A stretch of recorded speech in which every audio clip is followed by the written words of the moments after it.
জগন্নাথ বিগ্রহের সবচেয়ে আকর্ষণীয় হলো তার দুটি নয়ন। দুটি নয়নে স্থির, প্রশান্ত ও আনন্দময় দৃষ্টি। অর্থাৎ এই যে সংসার চক্র, তা যেন জগন্নাথের দুই নয়ন।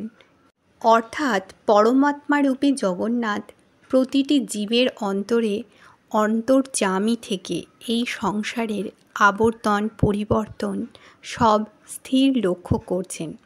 তিনি সমস্ত কিছুর স্রষ্টা, সমস্ত কিছুর দ্রষ্টা, সাক্ষী। জগন্নাথের দুই লোচনকে বলা হয় চকডোলা। দুটি লোচনের একটি সূর্যরূপে এবং অপরটি চন্দ্ররূপে দিনে রাতে সর্বদা জেগে থাকে, তাই তার দুনয়নের চক্ষুপল্লব নেই। আমরা ছোটবেলা থেকেই শ্রী জগন্নাথ প্রভুর অসম্পূর্ণ বিগ্রহের পেছনে নানা গল্প শুনে এসেছি, কিন্তু আজ একটু অন্য ধরনের আলোচনা করব। গীতায় ভগবান বলেছেন, কর্মণ্যে বাধিকারাস্তে মা ফলেষু কদাচন। কর্মেই তোমার অধিকার, ফলে নয়। সুতরাং তুমি কর্মফলের হেতু হইও না, আবার কর্মত্যাগেও যেন তোমার প্রবৃত্তি না হয়।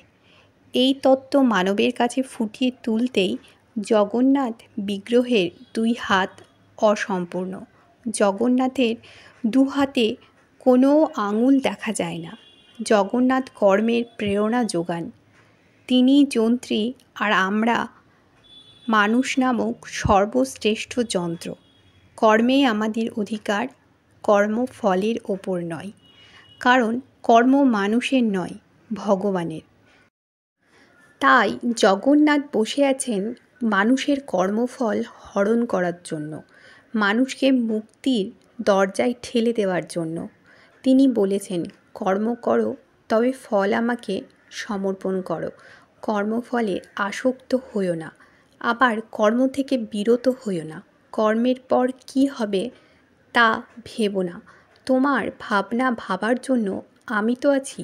তোমার যখন যা দরকার হবে, আমি স্বয়ং নানা রূপে নানাভাবে তোমার কাছে বয়ে নিয়ে যাব। তোমার কোনো অভাব রাখবো না। তুমি শুধু সদা সর্বদা সকল কাজের মাঝে আমাকে চিন্তা করো।